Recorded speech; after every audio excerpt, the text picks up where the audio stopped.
Radhe Radhe, Dandava Pranam. Welcome to Shri Radha Vinobihari Mandir, Gopinath Bhavan, Shri Vrindavan Dham.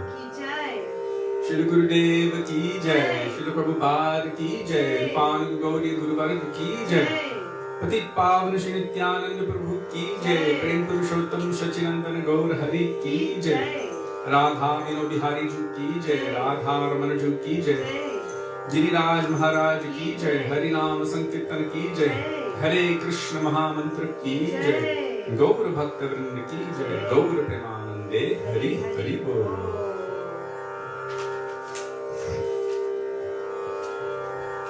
So we will begin with Mangalacharan on page 1 of this book, Sri Gauri Giti Gucha. Vandeham Sri Guru Sri Yuta Padakamalam.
Krishna प्रेष्ठाय भूतले श्रीमते भक्ति सिद्धांत सरस्वती नामिने श्रीवर्षभानवी देवी दयिताय कृपाभये कृष्ण संबंध विज्ञान दैवे प्रभवे नमः माधुर्योज्ज्वल प्रेमध्य श्रीरूपानन्द भक्तिदान श्रीगौरकरुणाशक्ति विग्रहाय नमोस्तुते नमस्ते गौरवाणी श्रीमूर्तये विनतारिणे रूपानुगम्यरूपाप सिद्धान्तपन्तहारिणे नमो गौरकिशोराय साक्षात् वैराग्यमूर्तये विप्रालम्भसम्बोधे पदं पूजायते नमः नमो भक्तिविनोदाय सच्चिदानन्दनामिने गौरशक्तिस्वरूपाय रूपानुगमनायते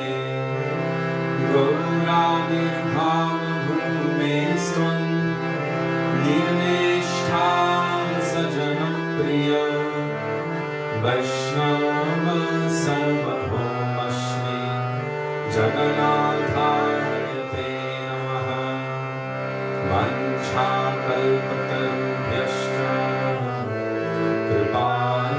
कृपासिन्धुभ्यैव च पतितानां पावनेभ्यो वैष्णवेभ्यो नमो नमः नमो महावदन्याय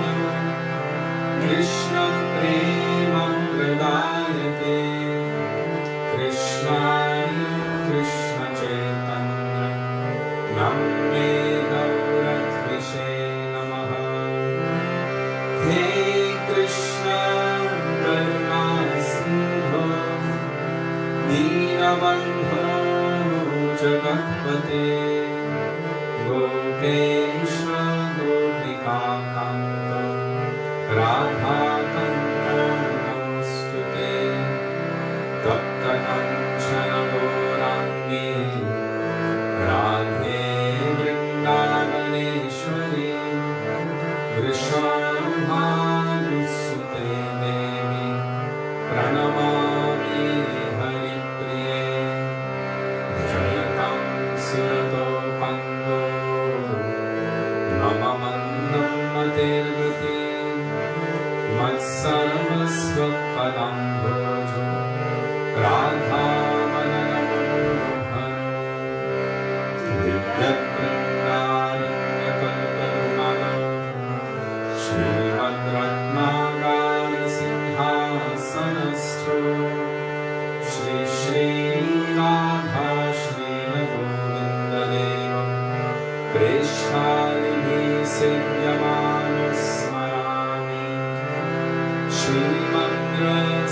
श्रीमद्रसरसारम्भे वंशिवतर्ककस्थितः कर्षन्मेनुस्मरैर्गोते गोपीनाथ श्रीस्तुनः वृन्दाय तुलसीदेव्यै प्रियायै केशवस्य च कृष्णा भक्तिप्रदे देवी सत्यवत्यै नमो नमः पञ्चतत्त्वात्मकं कृष्णं भक्तरूपस्वरूपकं भक्तावतारं भक्ताख्यं नमामि भक्तशक्तिकं जय श्री कृष्ण चैतन्य प्रभु Nityanand Shri Advaita Gadadhar श्रीवासदि गौरभक्तवृन्द चेतो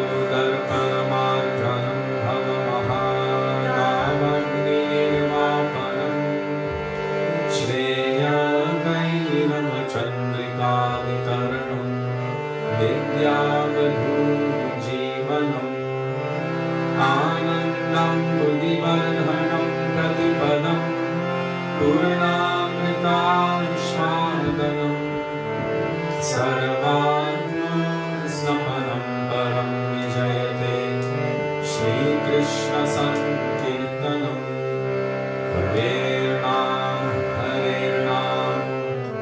Hare Nam Eva Kevalam Kalo Naste Manaste Ratiranyata Hare Krishna Krishna Krishna Hare Hare Hare Ram Ram Rama Hare Hare.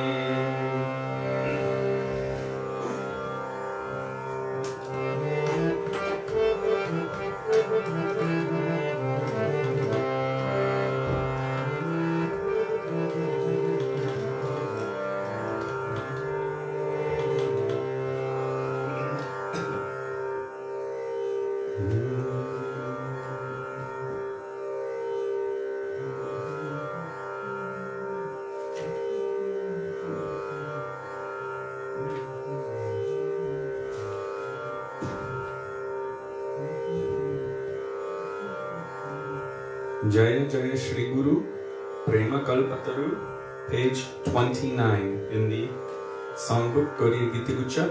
If you do not have a songbook or a bhajan book, then scroll to the most recent post of, or the newest post of Jiva Pavana Prabhu.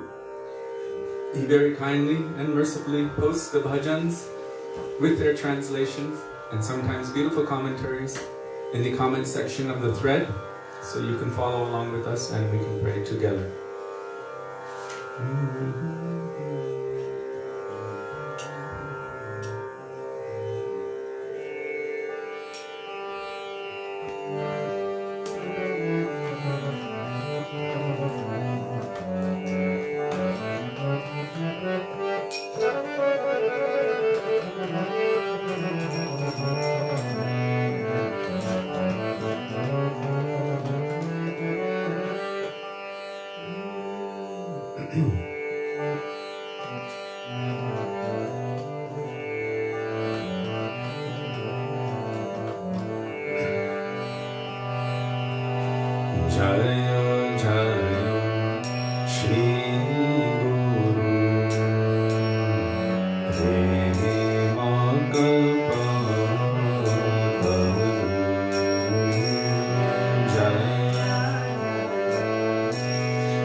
Sata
Sakala Vaishnava Goshai, Daya Koromore, page 46.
Vaisnava Gosai Jai, Vaisnava Gosai, Vaisnava Gosai Jai, Vaisnava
Vishaya Vashana Rupa Chatera Vikar, page 48.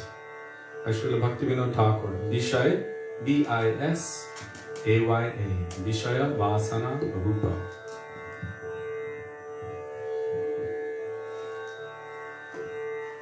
One devotee who was undergoing some difficulty, just feeling himself bereft and needing help, wrote and asked for some advice on which bhajans would be favorable. And the ones that came to my mind and came to my heart, of course all bhajans are favorable, but there are certain bhajans, like the ones we have sung, Gurudev Kripa Bindudiya, Boro Kripa Kori, the one we just sang, Sakala Vaisnava Gosai, revealing one's condition to the Vaishnavas or to Gurudev, Nityananda Prabhu, and then following it with a prayer for mercy, for help. And so this one also is like that. This was one of the recommendations I gave, and he specifically commented on this one. Yes, yes. So if we have that feeling within our heart that, my God, I need help spiritually, I'm in a desperate situation really, I have no real attraction for bhakti, and I'm barely hanging on by a thread, I need help. There are so many bhajans which can really, these are the words of our Vaishnava acharyas, completely bereft of any prayer for any material thing. There's no semblance of that. It is all for the development of bhakti. So they're extremely favorable and powerful to propel us and our moods forward on the path of bhakti.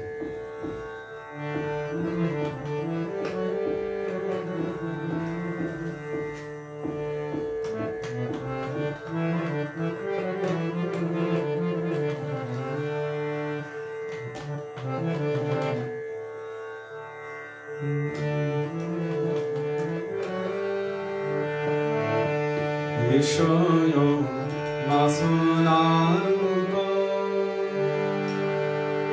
Chitero Vikar Vishoyo Masunaruko Chitero Vikar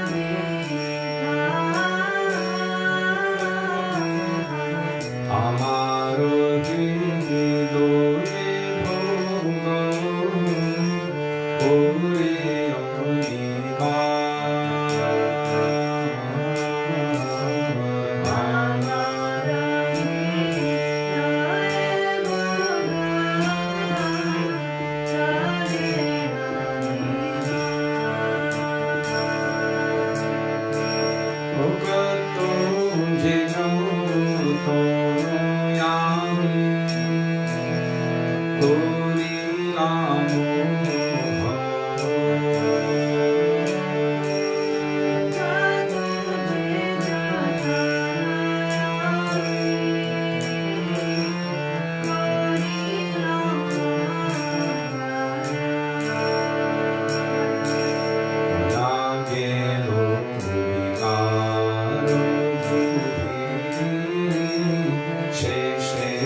Jai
Kabe have bolo sedina amar.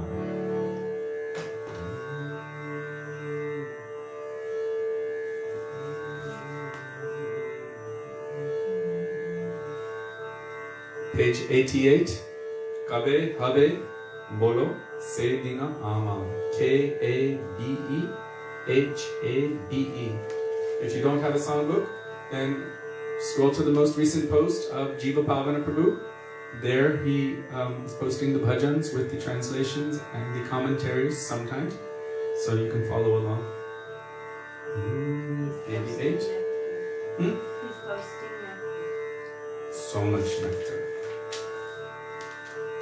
This bhajan we're going to sing is one of my favorites. Nectar.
Jai Shri Krishna Chaitanya Prabhu Nityananda Shri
Yashamati Nandana. On that one, I beg the demigods of music to please forgive us. We try our best, but like Srila Gurudev said, we don't know anything, so we'll just continue to maintain that realization. I would think I was mixing two different tunes, but the meaning of this bhajan that we just sung, Kabe Habe Bolo, is so beautiful and so powerful. And it has the main word flowing through the whole thing, kabe, when. So it's a real prayerful mood, begging for that day, when that day will come. It's a prayer of anticipation. Gurudev, I've said this so many times, but Srila Gurudev once asked, what is the most powerful word in our songbook? And then he said, it's this kabe, kabe, habe, when, oh when. When we sing Radha Kripa Kataksha Stavaraja, there this word iha means here and now. Will you give me your sidelong glance? These kinds of kirtans are very attractive, Gurudev said, to the ears of Mahaprabhu, Nityananda Prabhu, Guru and Krishna. Because it's not with despondency, it's with a mood of greed. When, oh when will that day come? When? Not if, not how, not maybe, but when. So there's anticipation there. It's very powerful for the jivatma, for the soul, for the moods in the heart, and also to the ears of those listening. Like when we sing Gauranga Bolite Habe, there it says Ar Kabe Nitai Chande. Again, the word Kabe is there. And Srila Gurudev said when we say that, we shouldn't be thinking, oh, when he gives me his mercy, with a kind of a passive approach. But the meaning of the word when should be with an active approach, which should be our calling with hope, with a prayer, with anticipation.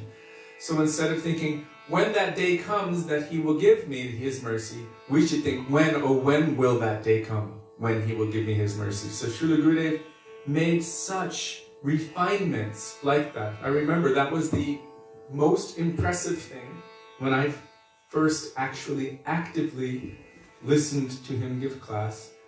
It was in 1996 when he came to Seattle. And Sudevi had already completely fell at his feet and offered her life and everything. And she was in Los Angeles at the time, and I was completely confused. What am I supposed to do? What am I going to do with my life? We were already married, and I was just like, what's going on? And so he came to our place in Seattle, where we were staying, and he stayed in the same house with us.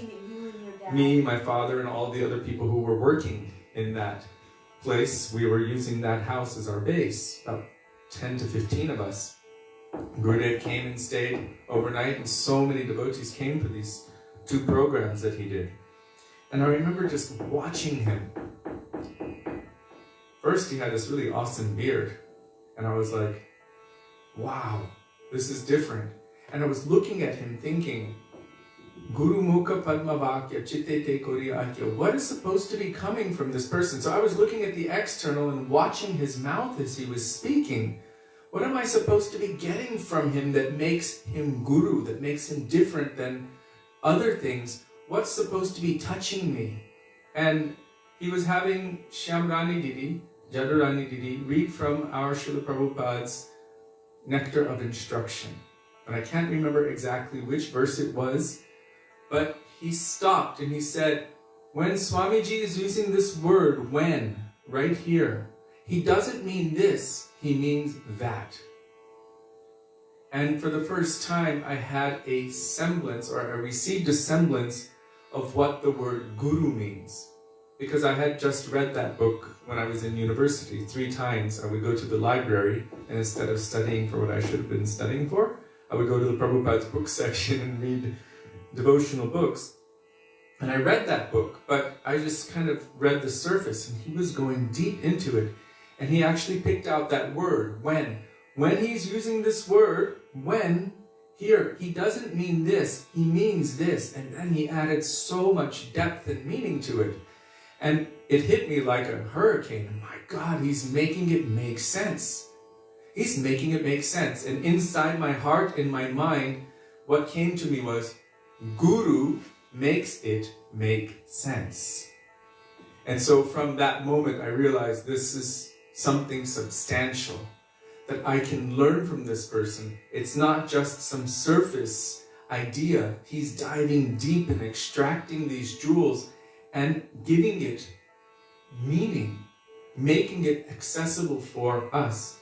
And so that was one of the main prominent interactions for me, which actually inspired me to accept him as my guru. When he was reading from Srila Prabhupada's books and explaining them and really making it make sense for me, where on my own I was not able to do so, or I was just kind of touching the surface, skimming the surface. So now, Yashomati Nandana.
Yashomati Nandana Brajavaro Nagaru Gokula Ranjano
Radhe Jai Jai Madhava Daite. I don't know what page it is. It's the page before 341.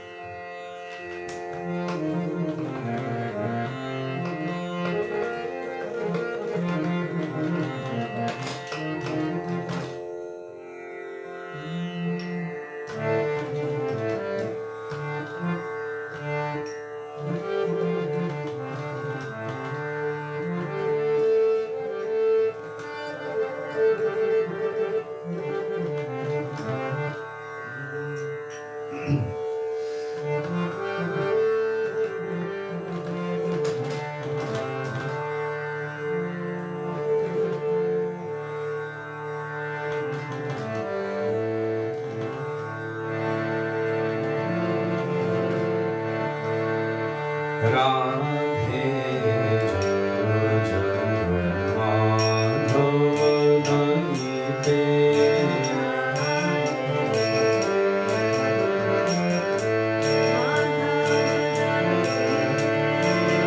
Gokula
Jai.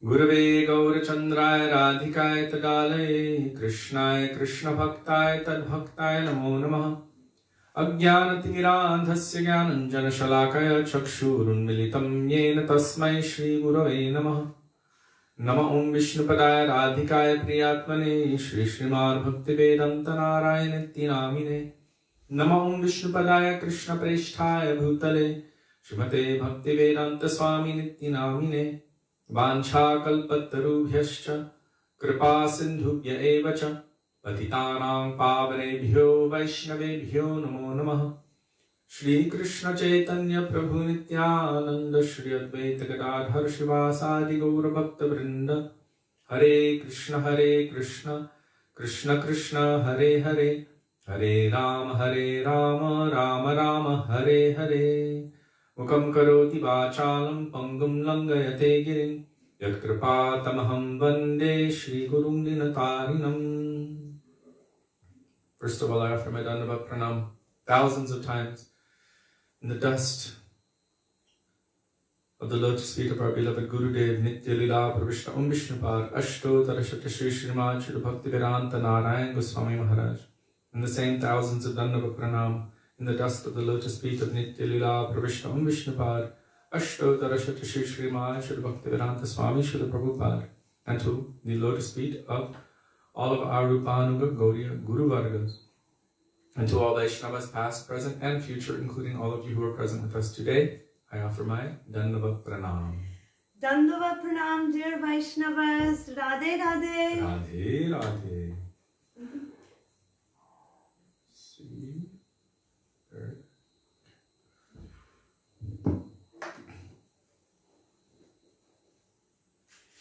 So today I received a very powerful, I would say beautiful, but more of a revealing. It's beautiful because it helps us to progress on the path of bhakti, but it is quite humbling because it looks right into the depths of our heart and basically exposes our own heart to ourselves. A post went out today from Srila Bhaktivedanta Goswami Maharaj, speaking about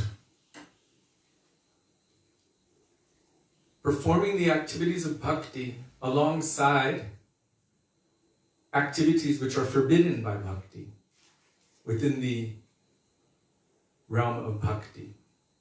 And that this is the reason why one does not make proper progress on the path of devotion, because of this cheating tendency.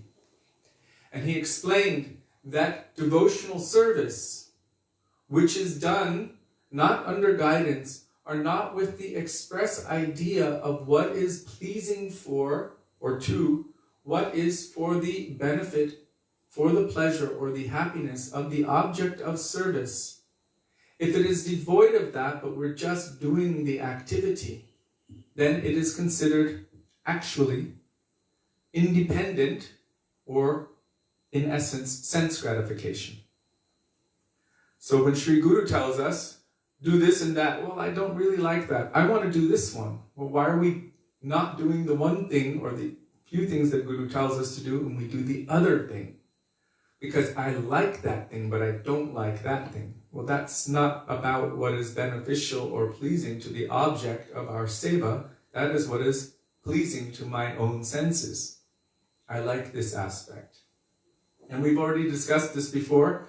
If that's the only thing that we have to hold on to keep us somehow close to the path of bhakti, then we must do whatever we can to hold on to it.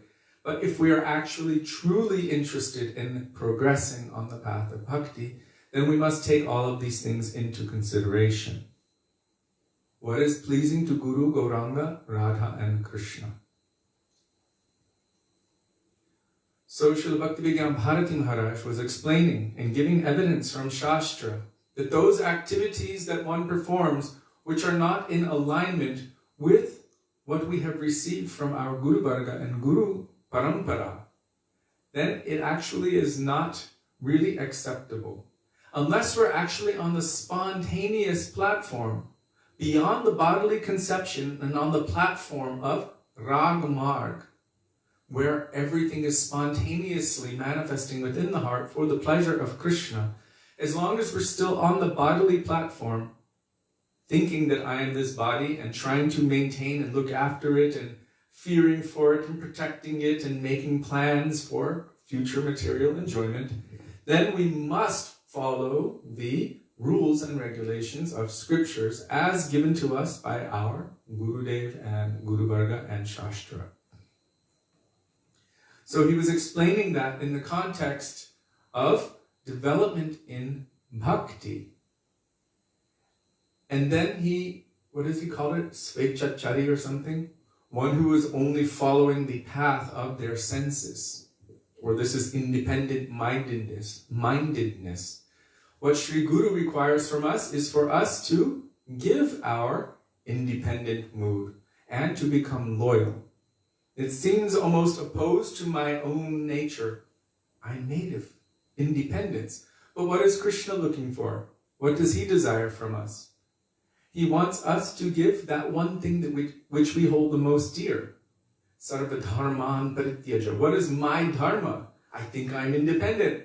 If we give that up and give everything to him, our whole self, our whole being, mind, body, family, everything, this is pleasing to Krishna. And this is really the nature of the jiva, to love and serve Krishna. So Srila Bhaktivedanta Maharaj gave a very interesting example. The example he gave was of Chota Haridas. Many of us have heard of Chota Haridas. It is said in Shastra that he was a sannyasi. So, or a renounced person, a person in the renounced order. So this Chota Haridas, he was serving Sri Chaitanya Mahaprabhu. He was also accompanying Mahaprabhu.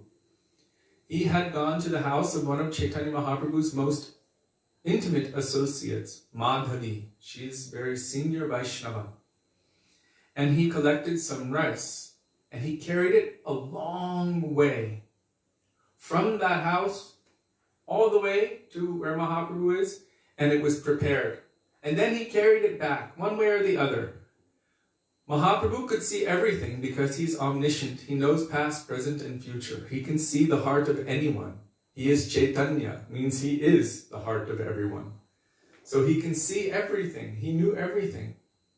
Srila Bhaktivedanta Maharaj explained that he could understand that this Chota Haridas, this is not the same as Haridas Thakur, he's younger Haridas, another Haridas.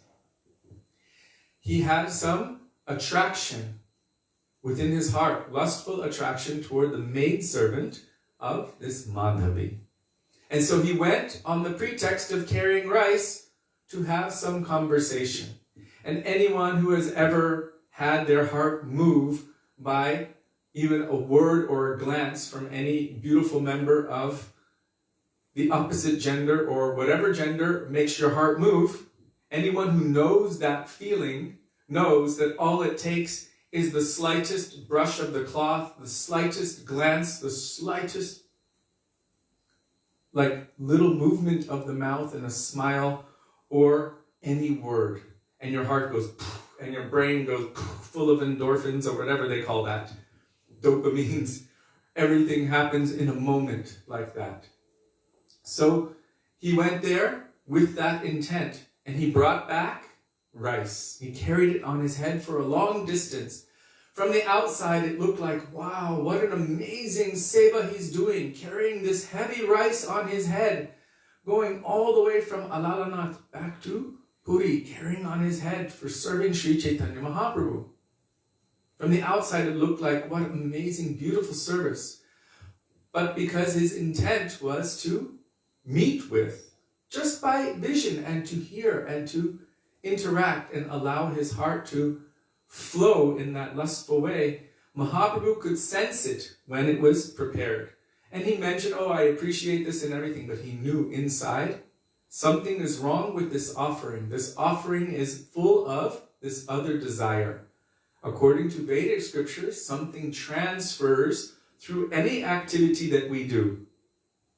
whatever we do, whatever we eat, whatever we offer, whatever we give away in charity, if it has any other intention, that intention will affect.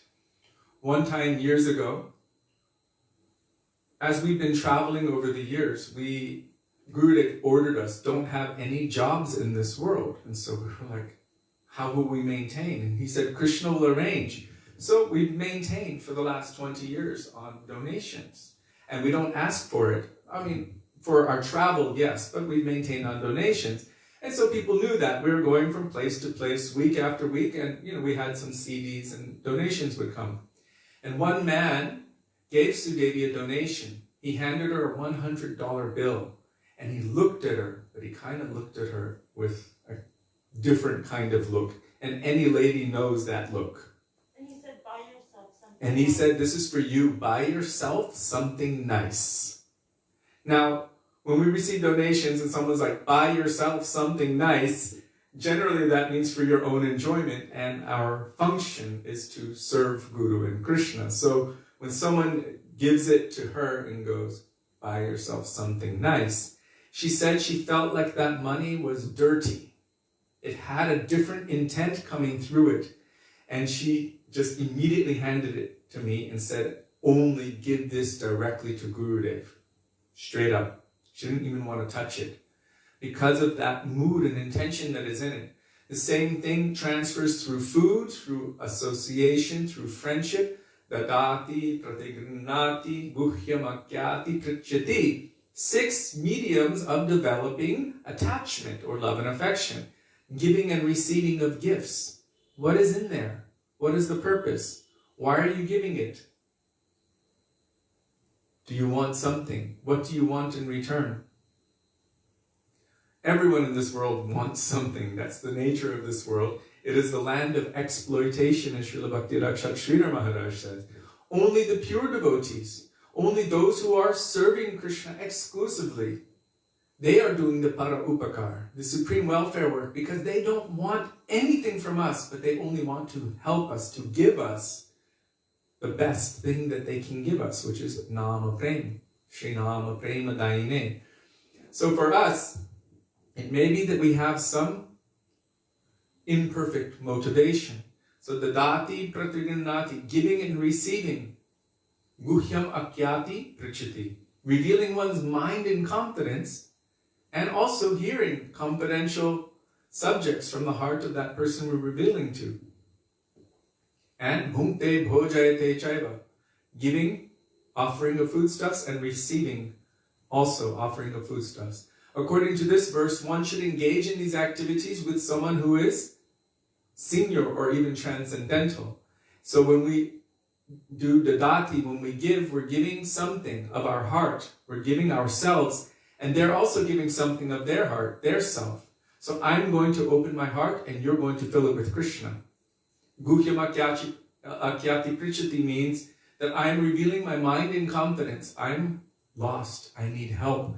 Relevant inquiry. This is called pariprashna. And they will give us, in return, transcendental knowledge. This is tattva gyan, transcendental knowledge, or divya gyan.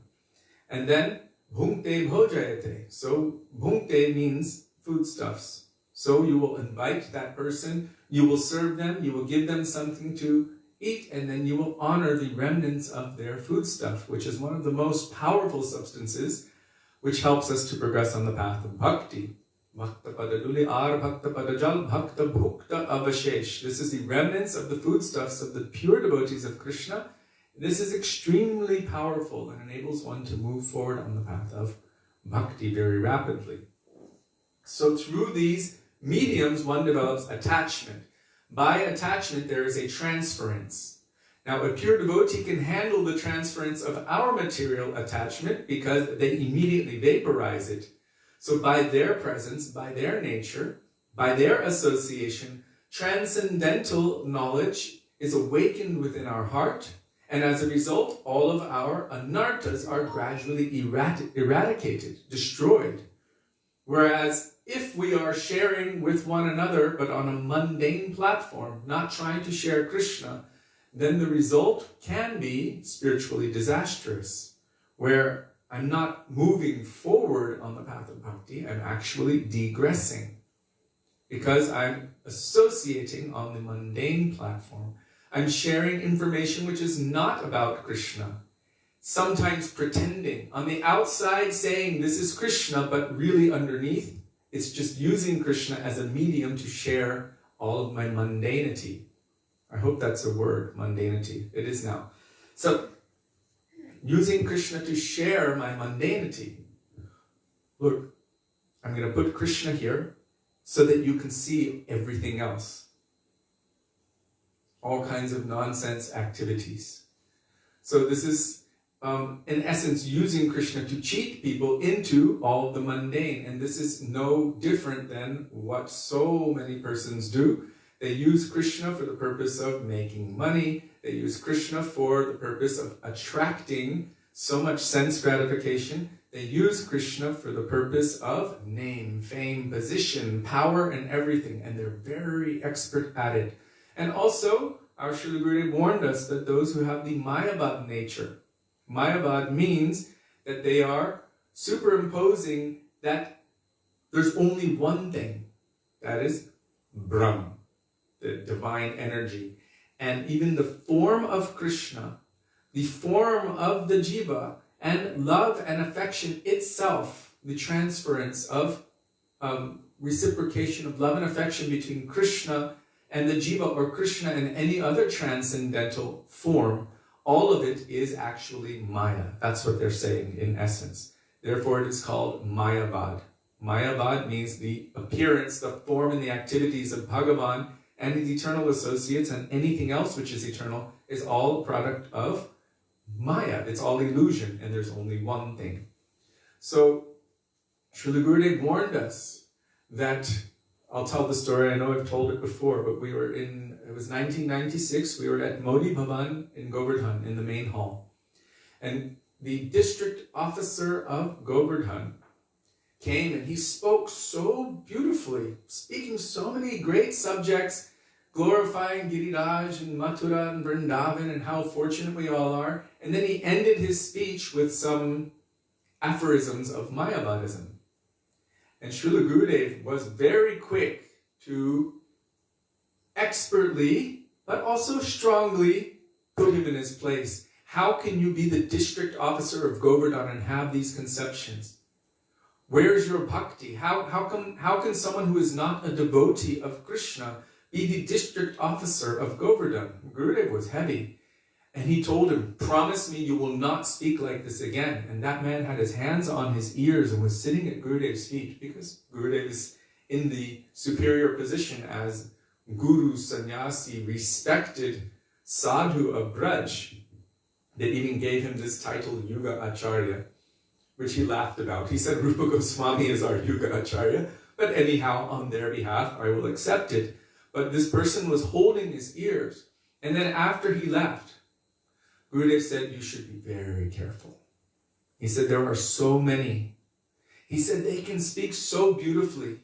For every shlok you know, for every verse you know, they will tell 100 shlokas. And for each of those verses, they will tell another 100 verses. And they can run circles around you with all tattva, siddhant, and all of these things.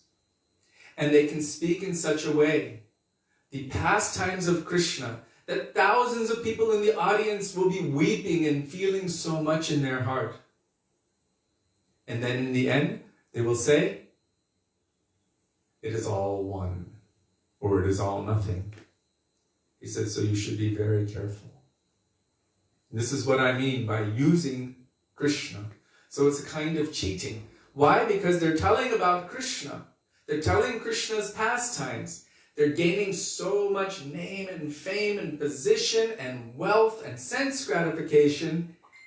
And then they reject Krishna. Srila Prabhupada had a term for this. It's a term in Bengal, in Bangla, known as Guru Mara Vidya.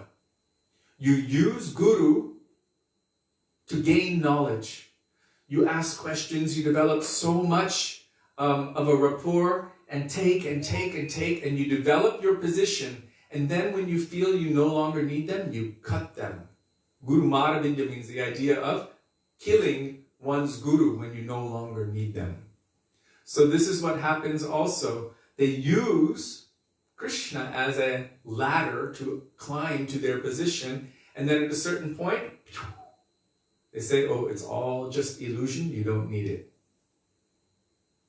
We've seen and heard of this again and again and again, and our Guru Varga, our Acharyas, Mahaprabhu, has been so strong about this. So I'm coming back to the point now of this Chota Haridas. He was also using this idea of service, which looked like service on the outside, for the purpose of cheating. He was in the renounced order, and he was going to that house to have some kind of conversation, some kind of glance or words with that young maidservant. And Mahaprabhu could see everything. Because of that, Mahaprabhu knew, and he said, I don't want to see this cheater, and he rejected him. This seems very heavy, but this is actually the proper course of action as taught by Mahaprabhu himself, who is Krishna himself, coming into this world for his own purpose, but in terms of his relationship with us, to teach us how to be so that we can enter into the pastimes of Krishna as Acharya or Jagat Guru. This is Chaitanya Mahaprabhu. We say it in this Guru Parampara Bhajan, Krishna hoite Chaturmukha hoy Krishna Sevanmukha, Brahma hoite Naradermati. In there it says, Jagat Guru Gaura Mahaprabhu. He is the universal Guru who is teaching by his own example how strong we must be, how deeply we must follow, and how we must remove this cheating tendency from our hearts. And it's quite a stark wake-up call, looking like, what is inside my own heart? Oh my God. Yes, Mahaprabhu knows. Sri Guru knows. Every Deva knows. All the demigods, they can see. All transcendental personalities can see. They know also, because they know the truth. They can see what's going on in our heart. Gurudev said, don't think that Guru doesn't know all of these things. He said, you think Guru only knows about the spiritual things and doesn't see what's going on, what's plaguing your heart? How could Guru be able to help you if he doesn't know how to discriminate and see what is holding you back? This is the function of Guru. Oh, this and this and this is holding you back. This needs to be eliminated. That needs to be eradicated. This needs to be pushed aside. This needs to be gotten rid of. This needs to be planted in its place. That is the function of Guru. How we can progress from here to Krishna. So Chaitanya Mahaprabhu gave this very, very powerful instruction. He said, I don't want to see him, this cheating person, especially those who are in that renounced order. Specifically, it is said that this is the greatest detriment, that if one is doing the spiritual activities, but trying to do other nonsense activities in secret. Trying to do other nonsense activities, which are against bhakti, or unfavorable for bhakti, in secret. But we cannot hide that from Chaitanya Mahaprabhu. So I'm going to reveal something which happened many, many, many years ago when I first came to Srila Gurudev. I was doing something which I thought was pleasing to him. I was under the impression of, and was also convinced, that this is pleasing to Gurudev. And so, practically every day, with dedication, with a good intention, I was doing this activity thinking I am pleasing Gurudev. But then it came to the ears of Brajanath Prabhu, who was Gurudev's secretary, who told me that my duty, my function is to report everything I hear to Gurudev. And I was still confident, I'm serving Gurudev. And so he asked me a question. He said, do you think Gurudev would be pleased with this? And I was thinking, yes. Yes, Gurudev would be pleased with this. And then he asked, do you think Chaitanya Mahaprabhu would be pleased with it? And I was like, no, he'd probably reject me for it. And then I put two and two together. If Mahaprabhu would not be pleased, how would my Gurudev be pleased? Not possible, because he's a servant of Mahaprabhu. So if my actions are not pleasing to Mahaprabhu, how will they possibly be pleasing to my Gurudev? So at that moment he said, so if you don't do it anymore, if you stop now, then I don't need to say anything. You've learned your lesson. Otherwise I have to tell Gurudev. And the fact that I stopped immediately means that I realized in my heart, I shouldn't be doing this. This will not be pleasing. So those activities that we're doing, if we really search our hearts and say, would my Gurudev be pleased by this? Absolutely not. Would it be beneficial for him or for my bhakti, or would Mahaprabhu accept it? If not, then I know that if I engage in those activities, that will be detrimental for my progress in bhakti, and I will simply be actually known as a sense enjoyer in the name of bhakti. So those activities that we perform in the name of bhakti should be those activities which have at their focus the happiness, the pleasure, and the benefit of the object of our practice. Therefore, our Srila Gurudev spoke almost every single day the verse, the best verse defining bhakti from Srila Rupa Goswami. Anyabhilashita shunyam jnana karmadhyanagratam anukulyena krishnanushilanam bhaktir uttama. This verse defines what is pure bhakti and also what is not pure bhakti, or what is unfavorable. The first two lines tell us what is not pure bhakti, and the third line tells us what is pure bhakti, and the last one says, this is pure bhakti. So bhaktir uttama means pure bhakti. Anukulyena Krishna anushilanam means what is favorable for, this is important, it must be favorable for the object of our service. Favorable for, with a favorable mood, what is beneficial, pleasing, and favorable for. And Krishna Anushilana means exclusively for Krishna. In the case of the disciple, it would be exclusively for Guru Krishna, or that personification of Krishna who is manifest in our life to bring us to Krishna, that is Guru Krishna, or Ashray Bhagavan in the form of Guru. So exclusively for that purpose. What is bhakti not? Anya abhilash, any other desire other than what is favorable and exclusively for Krishna. Any other desire, meaning I'm doing this for some other purpose. Gurudev said it's a barometer. Gurudev said it's a barometer. It's something for us to judge, to test ourselves on, with. And when we apply this verse to all of our activities in bhakti, it really helps to put everything in proper perspective. Because it's easy to derail. As conditioned souls, it's our nature. We have the tendency to come under illusion, to make mistakes, imperfect senses, and to cheat others. So this helps us to be able to put everything in perspective, to see, okay, this is where I am. Is it favorable? For example, one can go to Mangalarti every single day as a vrat. This is my vow. I will go to Mangalarti every single day. But what is the purpose? So that everyone can see that I'm here? So they won't criticize me? Is that the purpose? Or is it that if I do this every single day, then that beautiful girl will see me? Or she will know and she will marry me? These kind of ideas come up.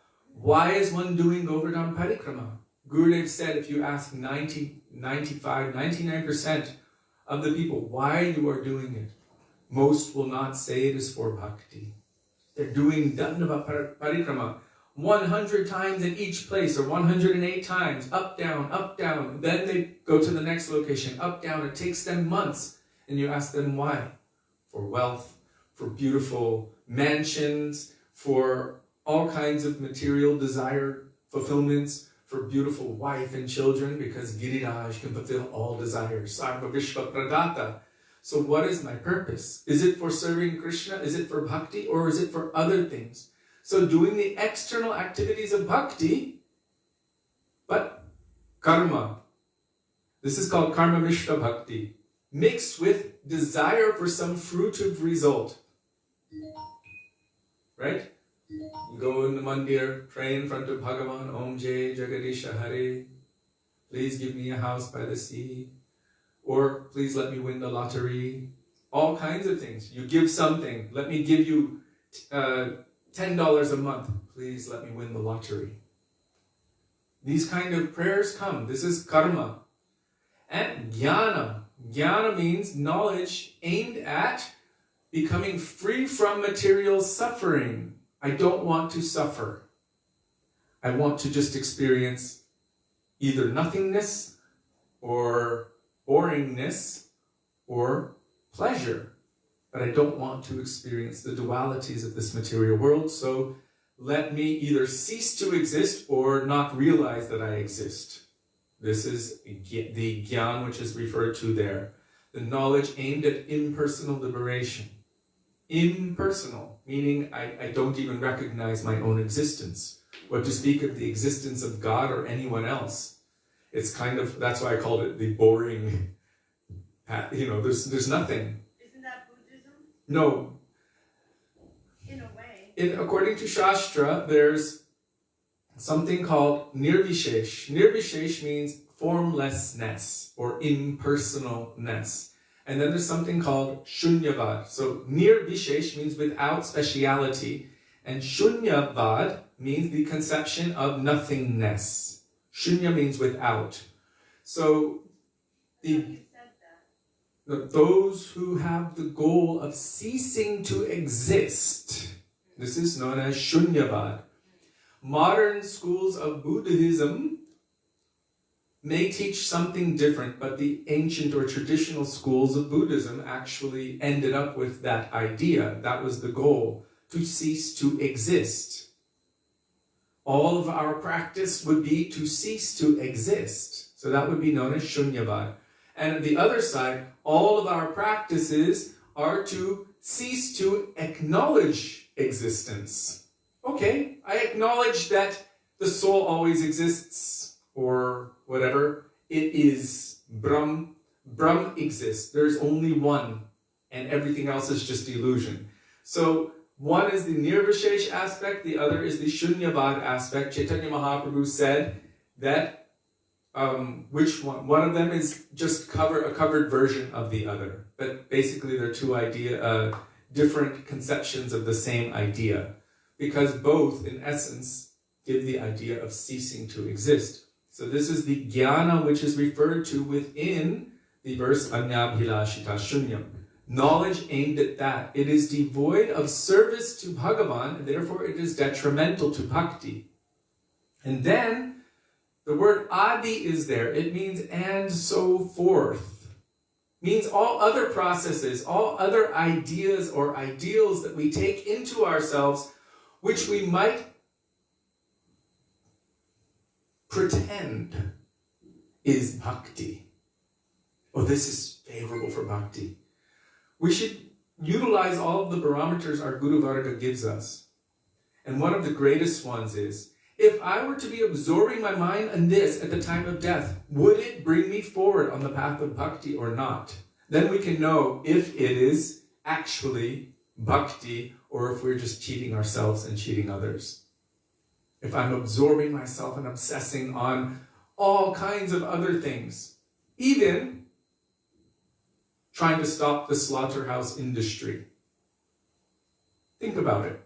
If that's where my absorption is, really what does that have to do with bhakti? That has to do with the karma and suffering of this material world, but what does it have to do with bhakti directly? If I'm only absorbing myself in the suffering of the animals and in the slaughterhouse industry, and then I die meditating and absorbing my mind in that, then I will either become a victim of it or a perpetrator of it. This is how it works. So we can look, I just gave that example because it's quite an extreme one, but it's very vivid. We can understand from that perspective. So we received the example in Bhagavatam of Bharat Maharaj. Bharat Maharaj is a transcendental personality who is situated on the level of Bhav Bhakti. However, for the purpose of Lila, as is as is manifested with so many of the pastimes of Bhagavatam, for the purpose of teaching us, so many leelas are manifested, like Jai and Vijay. They can never fall down from Vaikuntha. However, by the power of Yogamaya and according to Narayan's will, they offended the four Kumaras offended them. There was a big to-do and a big hoo-ha, and they were cursed, and they came down to the material world. We should not think that was the product of karma or maya of this world, not Mahamaya. It was of Yogamaya. So Bharat Maharaj, first I just wanted to establish that so we don't think negatively or lowly of him, but we can think of that in terms of ourselves, that whatever happens to us is the product of Mahamaya.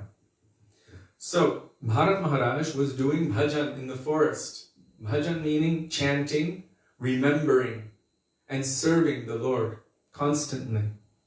It so happened that one day he noticed there was a pregnant deer and she was being chased by a tiger. As she jumped over a river, at that time she gave birth and she lost her life. So that baby deer had no one to look after it. It was alone by itself. It surely would have been the meal of any hungry animal. So this Bharat Maharaj, feeling some compassion in his heart, rescued that poor baby deer. Now, when you rescue something, then you must serve it. It was completely helpless.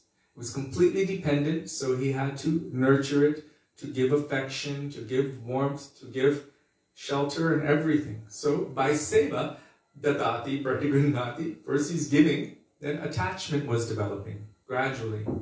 He was still doing all of his chanting, his bhajan, his remembrance and everything. But still his mind would sometimes go, oh, how is my dear? How is this baby? It's dependent on me. When it grows older, it can do its own thing. But then as he was doing his bhajan, this deer started to grow and was becoming very affectionate toward him, looking like, this is my mother, my father, my everything. He only knew. So he would be chanting and that deer would come and play with him, would nuzzle him, would nudge him, would play around him and dance and prance and do everything. And he was becoming quite attracted and distracted. We all know what that's like. You know, you're trying to chant your japa and a video of kittens comes on your Facebook and you're like, oh my God. And then half an hour goes by and you're like, what happened to my japa? So it's like that. Little baby animals, very, very dangerous for bhakti. So he saw this deer. This deer was growing up and he was developing more attachment, more and more attachment for this deer, until he actually forgot about doing all of his bhajan, his remembrance, his seva, and he was just absorbed in this deer, thinking about the deer, playing with the deer. Many devotees who have dogs also know this feeling. It's so first thing, it's the dog. That dog is my everything. Oh, look how he looks at me. Oh, look how his tail wags. Oh, when he walks, how his butt wiggles. How cute he is. And then you spend more time with the dog, serving the dog, thinking about the dog, worrying about the dog, definitely, than Krishna.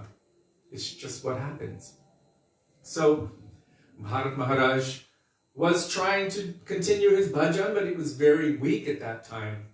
And one day, this deer was playing with other deer and did not come back, and it was getting late. So Bharat Maharaj, being very attached to his dear began searching for his deer, calling him everywhere, searching in the night, completely absorbed in thinking about his deer. And as he was searching, he was weeping, missing his deer, complete absorption. And he ended up falling to his own death. Of course, as Krishna says in Bhagavad Gita, whatever state of consciousness, whatever state of absorption one is in at the time of death, that state they will certainly attain. So Bharat Maharaj next took birth from the womb of a deer because he was meditating on a deer. because of his intensity of bhajan in his life, and also from his previous lifetimes, he was able to remember everything. Kishori? Yes? But isn't it the duty of devotees to, in any kind of Sanatan Dharma follower to protect the cows? I'll answer that in just a minute. Okay. So he remembered his previous So he remembered his previous lives, even though he was in the body of a deer. He remembered what happened. He saw everything, and then he decided to be very careful. So he remained near the ashram of saintly persons, so that he could overhear their harikatha and take the remnants of their prasadam. But he didn't go close because he didn't want to disturb them as well. He didn't play with other deer. He was very, very sober. So it took a couple of lifetimes, and then he came back as Jar Bharat. Jar means like dull. You know, they call it like a dull matter, this stuff. Everyone thought he was just completely dull and dumb and foolish. So there's a whole history there. But the point is that he, due to absorption in that deer, became that. So although he was doing his bhajan externally, chanting, remembering, and doing seva and sadhana, still, due to this other absorption, he lost his focus and he went in that direction. So it is so essential that we must always be under guidance, that we must not be independent in our idea or ideal of service. Independent means that, oh, I'm going to do what I like. How do we know what Krishna likes? Sri Guru, Krishna's pure devotee, knows what Krishna likes.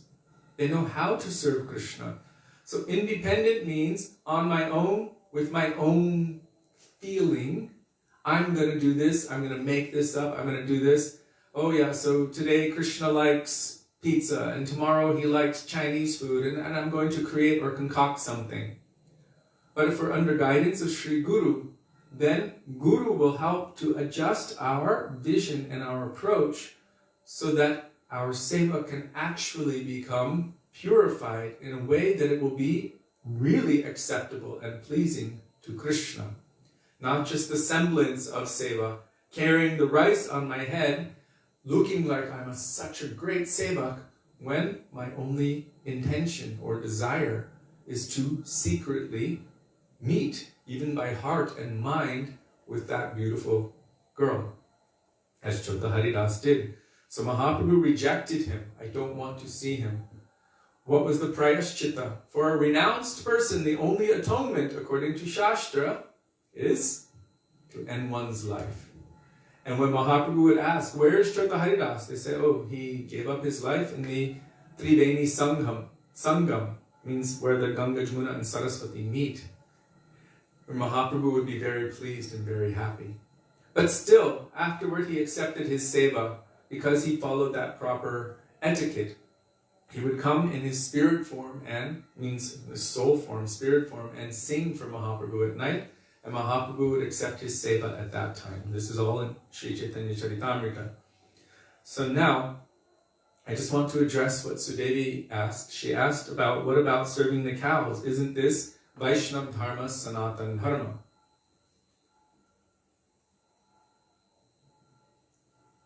This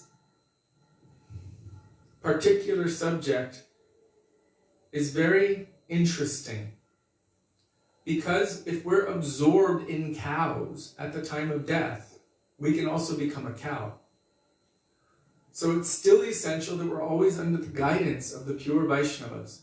If Sri Guru tells us that you should serve the cows, this is your service, and we're following the order of Guru, then by that activity our heart and mind can become purified.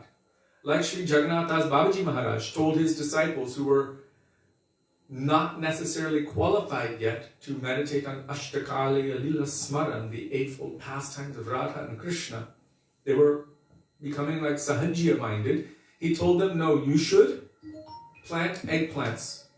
Plant and take care of the garden for the service of the deity. And they were complaining to Bhaktivedanta Thakur about it. We don't understand why our Guru is telling us to do this. We want to do sadhan bhajan, but he's telling us to plant gardens like this. And Bhaktivedanta Thakur explained to them why he has given them this instruction. And after the departure of Jagannath Das Babaji Maharaj, then Bhaktivedanta Thakur, as their Shiksha Guru, gave further instruction. Now that you have served according to the order of your Guru and you have become somewhat qualified. Did it stop? Mine did, but this is going. It's fine. Mine just stopped. Now you should go to Puri and engage in your sadhan bhajan and remember the eightfold pastimes of Radha and Krishna. So, she's asking about cows. Madhu also wrote a couple of points there. Thank you. So cow protection is essential. It is also part of Vaisnava Dharma. But not that one is absorbed in. This is part of living. It's part of livelihood in Vedic society. Every home had at least a cow or two. Some had a lot more. Rishabhanu Maharaj has how many? 11 lakhs. 11 lakhs. That's 1,100,000. 1,100,000. Nanda Maharaj had how many? 9 lakhs. 900,000 cows. And cows were the symbol of wealth. So Krishna's position in terms of wealth was inferior to Radhika's because her family had 11 lakhs cows. But that's another story. So it's easy to become caught up in the idea that just by serving the cows, I will develop bhakti. This is not necessarily how one will attain bhakti.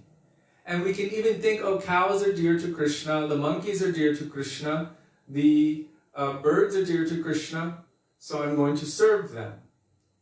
But we can also check ourselves. How much is this distracting me from chanting, from remembering, from hearing, from association of Vaishnavas? Is this pulling my consciousness away? Am I becoming only absorbed in this? Krishna says, always remember me, think of me. Manmana bhava mad bhakto mad yaji mam namaskuru. And we can easily become confused and turn all of that toward our cows, or our goats, or our buffaloes, or the monkeys. But this is not necessarily going to awaken bhakti for Krishna in our hearts. We do not see in the teachings of our acharyas this specific instruction. It may be that we do this to maintain our lives. Maybe you have a goshala, you take care of some cows, you milk them, you sell the milk, and that's one thing. But to absorb one's full consciousness in that, and it can become very easy that one can become distracted from the process of pure devotion to Krishna. So that's why we have this verse as a barometer. Anya bhilashita shunyam. What is anukulyena Krishna anushilanam? What is favorable for Krishna? What is exclusively for his pleasure, his happiness, and his benefit? But one other ingredient is there, and it is the most important primary ingredient. This word anu means anugatya. It must not be independent, it must be under guidance. So Sri Guru can instruct any devotee, your seva is to take care of the cows in the Goshala. And another one he can say, your seva is to clean the floors in the temple. And another one, your seva is to do book publications. Yours is to do book distribution. Yours is to go out on Harinam Sankirtan. And we've seen this. Yours is to teach the children. If one is doing their seva on the order of Gurudev, under guidance, for the express purpose of pleasing Guru, that I'm doing this because you have instructed me to do this, and I'm going to do it to the best of my ability. What is my intention? Then bhakti can increase by that. But if I'm just creating something, oh, well, I think this, so I'm going to do that. Would Sri Guru really appreciate it or not? Am I doing it for any other purpose? Am I doing it because Krishna likes cows. We should understand that the cows of this world are not the same as the cows in Goloka Vrindavan. The same as the people of this world are not the same as the people of Goloka Vrindavan. The same as the monkeys of this world are not the same as the monkeys of Goloka Vrindavan. So we should be careful of not superimposing the material onto the spiritual. So many millions of cows in this world are suffering the way they are because in their past lives, they themselves had done horrific acts. And now they're receiving the karmic reaction. It's a really difficult pill to swallow. Karma 101. But according to all of our Shastra, what is happening to me or anything else or anyone else is a reaction, a karmic reaction. So we don't know where anyone's karma was and what brought them to where they are. It doesn't mean that we should be hard-hearted. A Vaisnava is normally soft-hearted. But they're soft, huh? Gurudev wept when he saw the cows running from him in fear. Their soft-heartedness does not have a material solution. Their soft-heartedness is seeing the reality of their situation and has a spiritual solution. When Srila Gurudev was on a morning walk in New Braj with all of the devotees, he saw all of these cows. Now, most of the cows in the mountains there are being raised for the beef industry. They're called heifers or beefers even. And they have a natural fear of humans. When you come close to them, they freeze and then they run away. They don't want to be anywhere near you. Unlike the Vrindavan cows, if they see you with a little bucket, they'll come running up to you to eat whatever you have. And especially in the beginning of lockdown, within the first month, they didn't know what was going on. How come no one is outside? No one is touching us. No one's loving us. No one's petting us. Cows were just walking up to me and just nuzzling up against me just to get a little bit of a pet and some affection. They didn't know what happened. But these ones, Gurudev saw them and he said, I am weeping for these cows because they do not know that very soon they will go to the slaughterhouse. And I'm also weeping for all of you, he said. He was looking at all the devotees. Because also very soon you will go to the slaughterhouse, meaning death will come for all of you according to your karma. But that weeping, how does it manifest? They are paradukha dukhi. They feel pain upon seeing the suffering of the jivas. So they don't just give any material solution, temporary material solution for the pain of the jivas. Bhaktisiddhanta Saraswati Prabhupada sent his disciples to Bangladesh. We were just talking about this yesterday. Just after a massive cyclone that wiped out so much, it destroyed everything and thousands of people lost their lives. And he sent his devotees there to preach the truth so that people would have an understanding and then they could take to the process of bhakti. So what do? Jiva dukhe sadartaya. Their hearts bleed upon seeing the suffering of the jivas because they are the forms of compassion, of mercy of Krishna. Krishna Kripa Shri Murti. They are the forms, the embodiment of the condensed mercy and compassion of Krishna. So they cannot help themselves when they see the jivas in this world suffering. Their hearts also, it is said, bleed upon seeing the suffering of the jivas. Therefore, they want to help the jivas, to relieve them of this distress, this blazing forest fire. How? By giving them the remedy for that blazing forest fire, which will completely extinguish it. Bhava Mahadavagni Nirvapanam. 5 minutes for going beyond Vaikuntha. What is that? Shri Nama Prem. Param Vijayate Shri Krishna Sankirtanam. Please take to the service of the holy names of Krishna. Shri Nama Prema Dayani. You should develop transcendental love and affection for Krishna. This is the recipe. So it's very, very easy to become confused and distracted and to go in so many different directions in the name of bhakti. But we should understand what is pure bhakti versus what is mixed bhakti.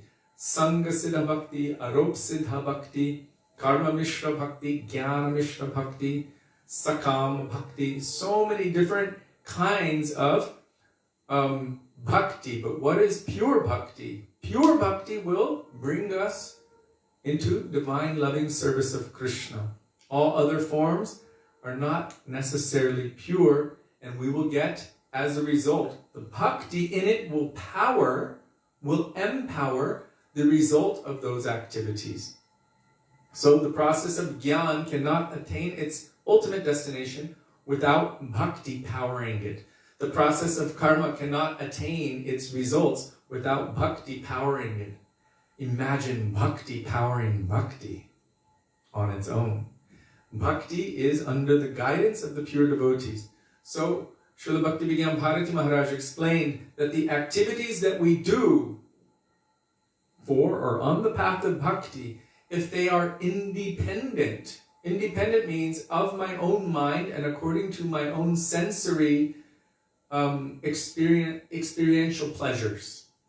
If that is why we're doing it and we're not doing the activities under the guidance of a tattvadarshi or someone who can adjust us and purify us, then it can be considered selfish or sense gratification. Then it won't be considered pure bhakti.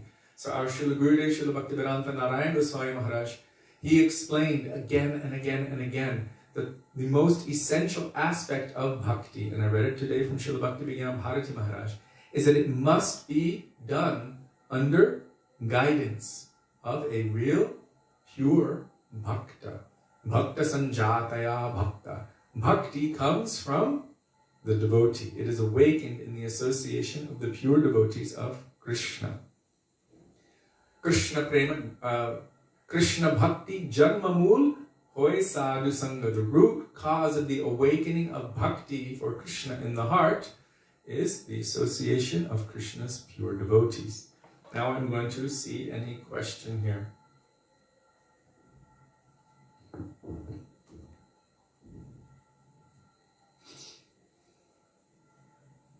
These topics are essential because it's so easy to become derailed just due to our conditioned nature. And if we don't utilize the tools which our Guru Varga have given us, which Shastra have given us, which Mahaprabhu has given us, which Krishna has given us, if we don't utilize those tools, they are tools to be able to ascertain what is going on in our lives, what is unfavorable and what is favorable, how to progress on the path of bhakti. Then we can become lost, or Srila Bhakti Pramod Puri Maharaj said, cast into oblivion. So we don't want to be cast into oblivion. That's quite frightening. We want to be on that path, holding on tightly to the lotus feet of Sri Guru, our Guru Varga, and by that we will be assured of our destination. Without that process, we can be lost for a very long time. So whether one is taking care of cows or not, this is not the essential thing. Hare Krishna. Is it still on, Sudevi? I don't know why that shut off. Just that shut off. Satatam kirtayantoma. Every time I hear that sound, it says Satatam. Hare Krishna. It is the essential, whether one is taking care of cows or not, this is not the point. The point is, if we are on the path of devotion or bhakti, then what we are doing must not be independent-minded. It must not be with sense gratification at its center. In order to understand whether or not it is with Krishna at its center, then it must be done under the guidance of, under the protection of, and under the order of Sri Guru and the Vaisnavas. Then it can attain its, or it can be considered actual bhakti, and it will have its positive benefits. I'm not able to connect on this, so I don't know. I can't see the questions of the devotees. 1 second. I do know that Madhu Mangal was adding some things? Madhu Mangal, he erased it. Oh no, why?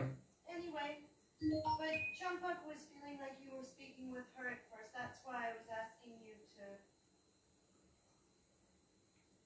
I'm not speaking to any or at any particular person. I'm speaking to myself, especially because I also have this tendency of hiding things inside.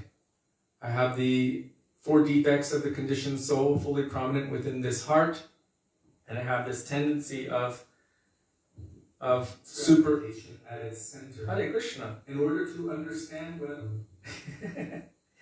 I have this this tendency also of superimposing the idea of bhakti onto some activity when it might not be that way. And so I'm speaking to myself. I don't know who has cows or who has dogs or who has deer or monkeys or who doesn't. So I'm only speaking about it in a general way, so please don't take it personally. I cannot see your hearts like any pure devotee can. I can only kind of partially see my own heart. What about the cows born in Vrindavan Dham? Are they special? Everyone born in Vrindavan Dham is special in terms of the opportunity that they are granted. Our Srila Prabhupada said even the dogs and the pigs who are here, in previous lifetime, they were devotees who were doing nonsense activities in the name of bhakti. And so then they take birth again in the forms of the dogs and the pigs and receive the harsh chastisement of the Brajavasis. Anyone who's been here has seen what kind of harsh chastisement the Brajavasis can give. And by that, they become somewhat purified. And then again, they will receive an opportunity to endeavor on the path of devotion with a clean and pure conscience. We should also understand that so many people are born here in Vrindavan. Srila Gurudev and all of our acharyas have not acknowledged that everyone who is born in the physical, I'm going to use this term very carefully, Mayic Vrindavan. Srila Bhaktivedanta Bhakti Maharaj said that there's a Mayic covering over Vrindavan.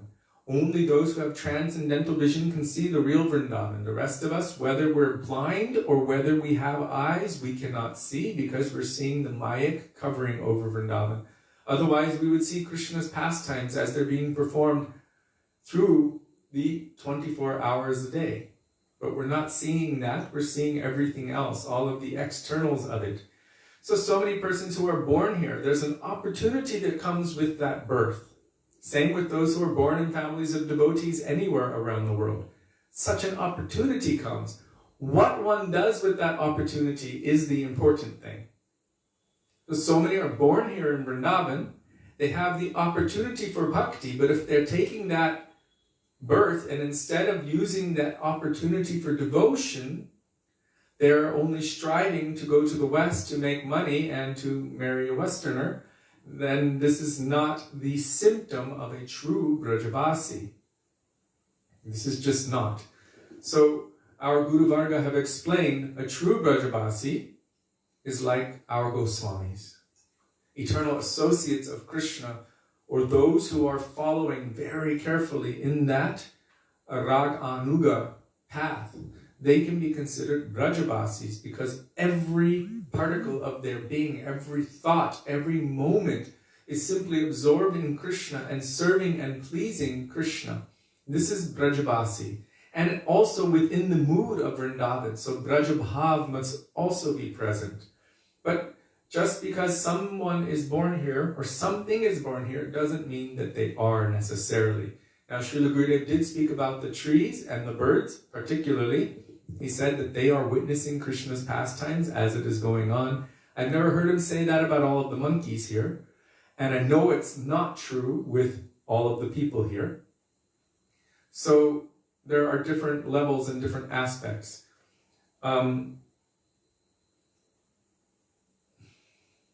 Okay.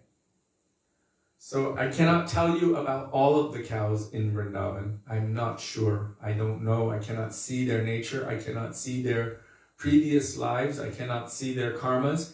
I cannot understand why some are suffering, why some are just in the streets searching for food, why some have owners who are loving them and looking after them. I don't know that detail.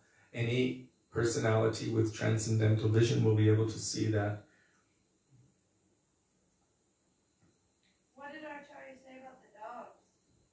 Well, I already mentioned the dogs and the pigs. I mean, getting the beatings for... Yes. You said that? Yes, I did. I missed that. What?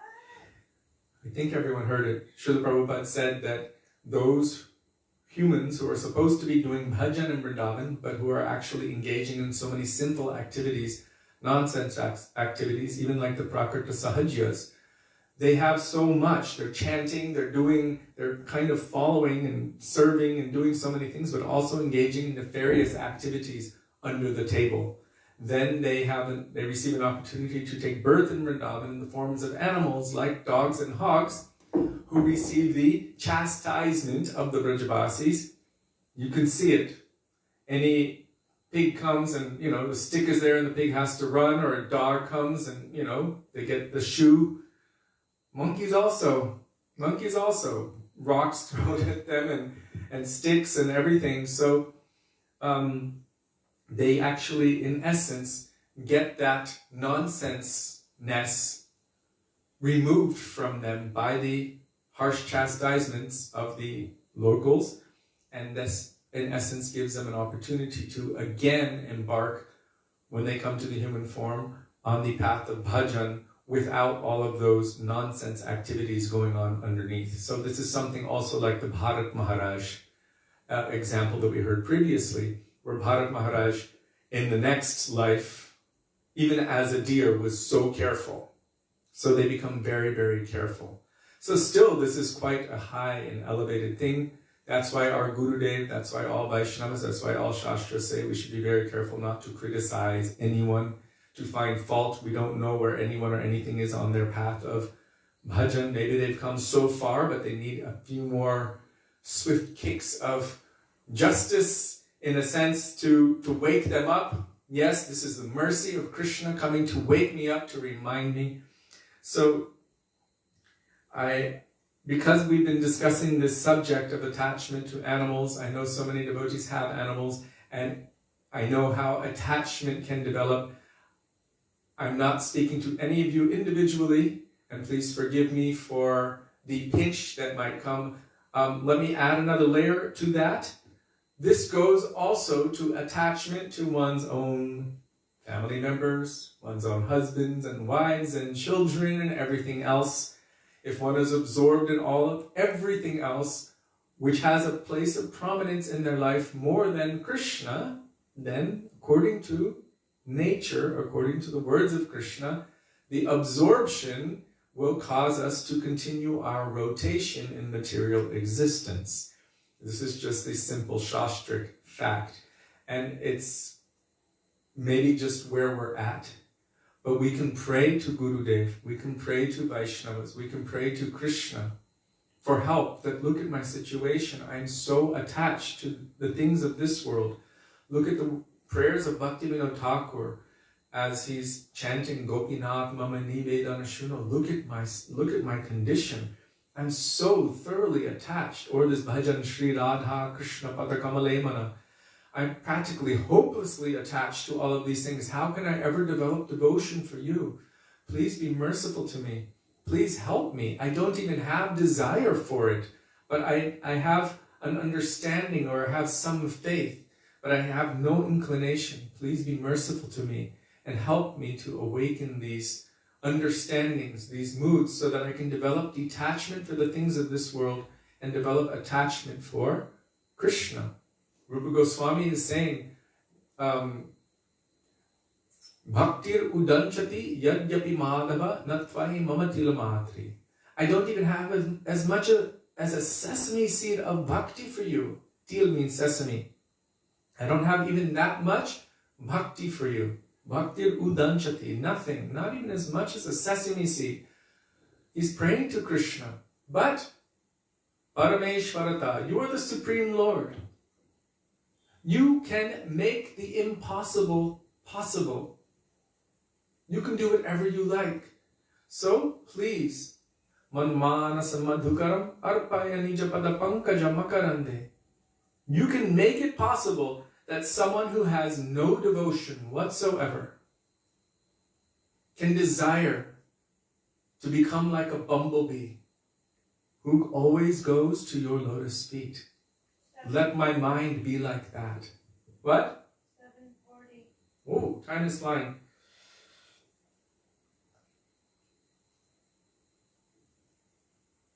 Like a bee.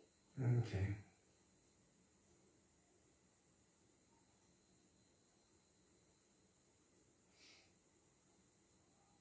I'm just checking really quickly the comments to make sure that I'm responding accordingly.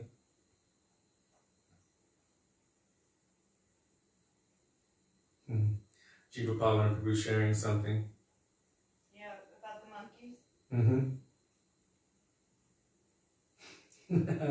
Thank you for sharing that, Prabhu. Okay. So, these subjects, they pinch the heart.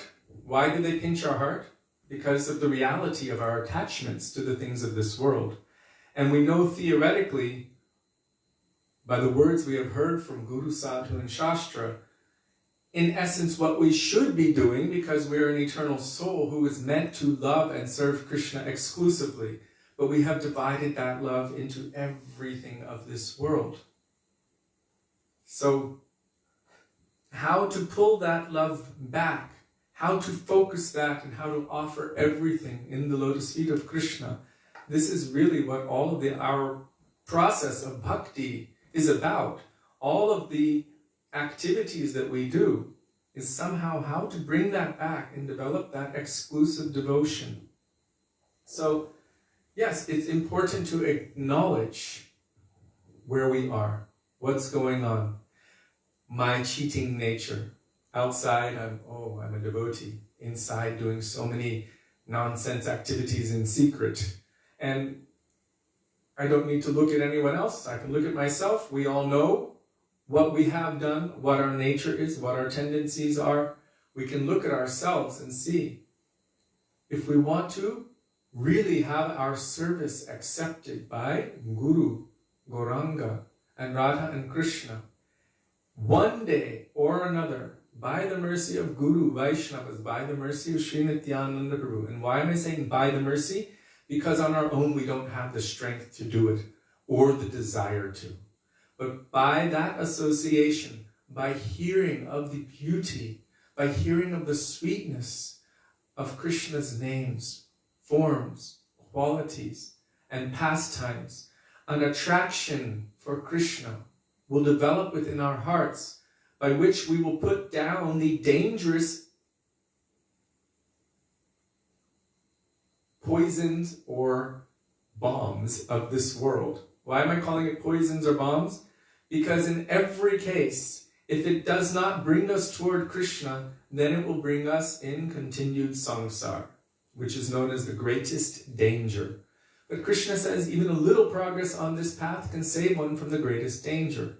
So to take shelter of Guru, Vaishnavas, Hari Guru Vaishnava, Shastra, Scripture, this can bring us forward on the path of bhakti, and this can save us from the danger of attachments which bind us in the samsara of this world, means in the repetition of birth, disease, old age, and death. So eventually, gradually, somehow we have to come out of it. Our bindings have to be cut. And how will that be cut? Vidyate hridaya grantis, chidyante sarva sanshaya, kshiyante chasya karmani, drishta evatmanishvare. By hearing the Harikatha, the glories of Krishna, from the mouths of those persons who know Krishna, who are experiencing Krishna, whose hearts are overflowing with love and affection for Krishna, then our attraction for Krishna will begin to awaken. And when that begins to awaken, as long as we follow the process properly and keep our mind, our eyes focused, we might need to put blinders on like a horse. You know, they put those blinders on so they don't get distracted. One pointed focus. Then automatically, gradually, as we're moving forward toward the service of Krishna, all of the other attachments literally will melt away. As Kapila Dev tells his mother, Devahuti, by the process of devotional service, all of our misgivings, means even our material bodies and subtle bodies, it will become digested, like food placed into our stomach is digested by the acids of the stomach. In the same way, all of our material conditioning will also become digested. What does that leave us with? The only thing which is not material. The pure soul and its pure eternal nature of loving service to Krishna. So this is something we can have hope in. This is our greatest asset, hope. Devaki is saying, when? Kabe. In the meantime, as much as possible, try to remember Krishna. Try to chant the names of Krishna. Share Krishna. Read about Krishna. Speak about Krishna. Make Krishna the center of our lives as much as possible. Bolo Krishna, Bhajo Krishna, Koro Krishna Shiksha. And then also we can cry and pray for mercy. We require that. We're so weak on our own, we cannot extract ourselves from the burning well of this material existence. We don't have that potency. On my own I have no strength, O Gurudev. O Vaishnavas, please give me your mercy. Give me a drop of faith. Please help me. And from that point of sincerity, it might require us to be at some kind of rock bottom position, but we can cry out with anguish, with sincerity to Krishna. He will hear that prayer and he will send the necessary help spontaneously and miraculously. Srila Gurudev ki jai, Srila Prabhupada ki jai, Rupan Gori Guru Varga ki jai. Shri Sachinandan Gaura Hari ki jai, Kritipana Shri Nityananda Prabhu ki jai, Gaura Bhaktivedanta ki jai, Gaura Premanande Hari Hari Bol. So before I continue with the kirtan, I just want to beg any of you that if I pinched your heart in any way, please forgive me for that. I'm trying to represent the teachings of our Guru Varga, and I'm like a baby endeavoring, like a parrot, and sometimes a parrot doesn't know how or when to give.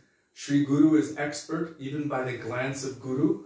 Millions of anarthas can be removed, and if Guru tells something heavy, the disciple can see it as the sweetest kind of mercy. But when any conditioned soul like myself speaks, I might have the opposite effect of pinching, so please forgive me for that pinching effect. If I have pinched your heart, know that, sorry. It's also important to know that, you know, we're not here to judge. We're just repeating these messages like a parrot. And as Srila Bhakti Rakshak Sridhar Maharaj said, we are all on a subjective evolution of consciousness. And all of us are at different levels. There are so many billions and trillions of levels of progression toward Krishna. And our duty isn't to judge or to condemn or to hurt anyone. It's only to give the messages we've heard it without adulterating it and without trying to make excuses for it.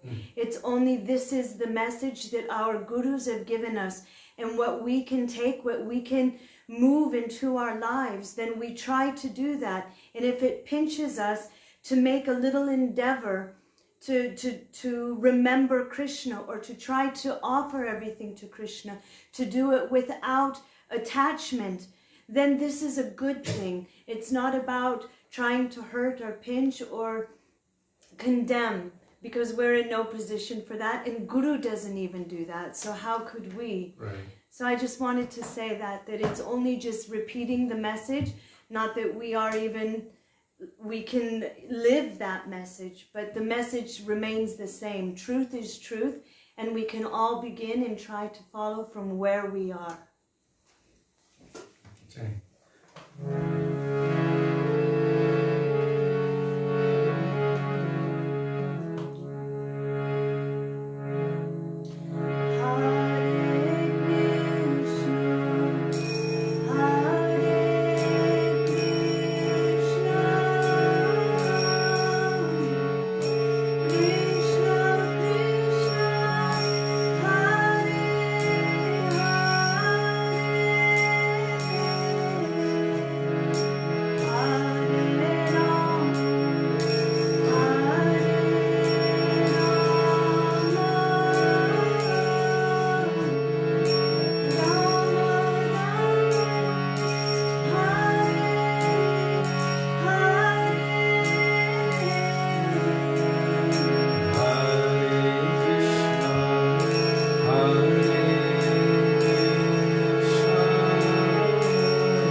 Hare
की जय, श्री नित्यानंद प्रभु की जय, प्रेम पुरुषोत्तम सच्चिदानंद गौर हरि की जय, राधा विनोद बिहारी जी की जय, राधा रमण जी की जय, गिरिराज महाराज की जय, हरिनाम संकीर्तन की जय, हरे कृष्ण महामंत्र की जय, गौर भक्त वृंद की जय, निताय गौर प्रेमानंदे Hari Hari.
So thank you all very much for giving us the opportunity to remember the beautiful teachings of our Gurudev, our Guru Varga, and to reflect deeply upon them for our own benefit, with all of you watching, that you understand that I'm speaking about myself and speaking to myself.